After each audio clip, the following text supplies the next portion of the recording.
بسم اللہ الرحمن الرحیم۔ پیارے بھائی اور بہنوں، السلام علیکم ورحمۃ اللہ وبرکاتہ۔ امید ہے کہ آپ سب خیریت سے ہوں گے۔ میں ہوں آپ کا میزبان حکیم شہباز حسین نوان، اور آپ اس وقت دیکھ رہے ہیں Hakeem Shahbaz herbal TV on YouTube. پیارے بھائی اور بہنوں، موسم گرما عروج پر ہے۔ موسم گرما میں اکثر دیکھا جاتا ہے کہ جگر کے مریض، یرکان کے مریض، خواہ وہ پیلا ہو خواہ وہ کالا ہو، یا جگر کی خرابی ہو، ایسے لوگ جو ہوتے ہیں ان کے لیے تو ایک بہت ہی پریشانی کی کیفیت بن جاتی ہے۔ گرمی کی زیادتی کی وجہ سے، صفراء کی زیادتی کی وجہ سے، موسمیاتی اثرات کی وجہ سے، کیفیاتی اثرات کی وجہ سے ان کو بہت مسئلہ بن جاتا ہے ایسے لوگوں کے لیے۔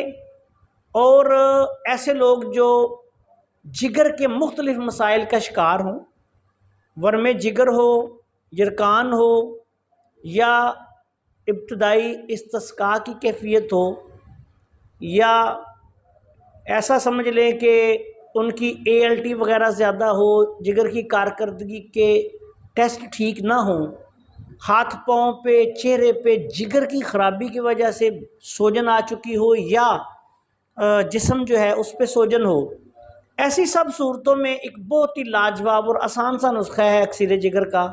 بہت پرانا نسخہ آپ کی خدمت میں بیان کرنے جا رہا ہوں، اس کو استعمال کریں اور انشاءاللہ تعالی آپ دیکھیں گے کہ دنوں میں آپ ان تمام امراض سے چھٹکارا حاصل کر لیں گے۔ یاد رکھیں کہ یہ نسخہ جات جو ہوتے ہیں، یہ ہم اطباء کرام کے لیے شیئر کرتے ہیں۔ جو مریض ہیں وہ اگر ان کو استعمال کرنا چاہیں تو اپنے طبیب کے مشورے کے ساتھ آپ نے اس کو استعمال کرنا ہے۔ تمام اطباء کرام اس نسخہ کو اس موسم میں بنا لیں، انشاءاللہ تعالی وہ بہت ہی زیادہ مفید پائیں گے۔ اب آتے ہیں نسخہ کی طرف۔ اس نسخہ میں آپ نے سب سے پہلے کلمی شورا لینا ہے 3 تولہ۔ اس کے بعد آپ نے نشادر ٹھیکری لینا ہے 3 تولہ۔ اس کے بعد آپ نے ریوند خطائی لینی ہے 6 تولہ۔ ان ادویات کو بالکل باریک پیس لیں۔ 4 رتی سے لے کے 1 ماشا تک اس کی خوراک ہے۔ دن میں 3 دفعہ آپ نے اس کو کھانے کے بعد استعمال کروانا ہے۔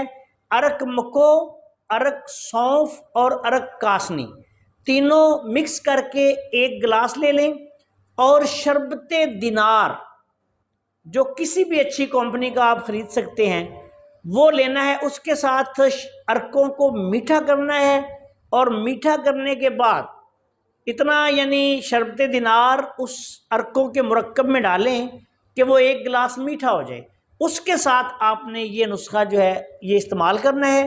اللہ کے فضل و کرم سے جگر کو صاف کر دے گا، سوزش وغیرہ باڈی سے اتار دے گا، جگر کی سوزش جو ہے اس کو ختم کر دے گا۔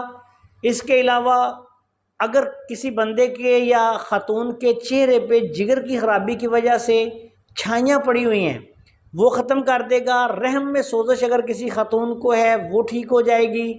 اس کے استعمال سے انشاءاللہ تعالی جگر، معدہ اور انتڑیاں بھی اپنا درست کام کرنے لگ جاتی ہیں۔ قبض ہو تو قبض ختم ہو جاتی ہے، چہرے پہ سوجن ہو تو سوجن ختم ہو جاتی ہے، استسقائی کیفیت ہو، ابتدائی جگر کی خرابی کی وجہ سے پیٹ میں پانی پڑنا شروع ہو گیا ہو، وہ بھی اس سے ٹھیک ہو جاتا ہے۔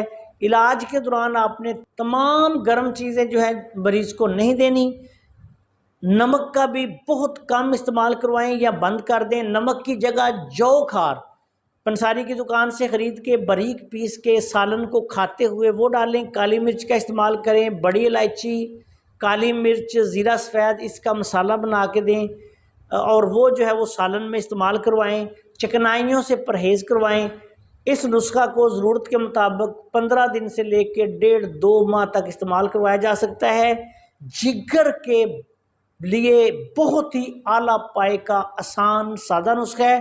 چہرہ صاف شفاف کر دے گا، چھائیاں ختم کر دے گا، اور انشاءاللہ تعالی جسم میں جو صفراء کی زیادتی ہے اس کو بھی اعتدال پر لے آئے گا۔ بہت اعلیٰ نسخہ ہے، اس کو استعمال کریں۔ آپ سے گزارش ہے کہ اگر آپ نے ابھی تک ہمارے چینل کو سبسکرائب نہیں کیا تو چینل کو سبسکرائب کر لیں، اور ہماری ان ویڈیوز کو اپنے دوسرے دوستوں کے ساتھ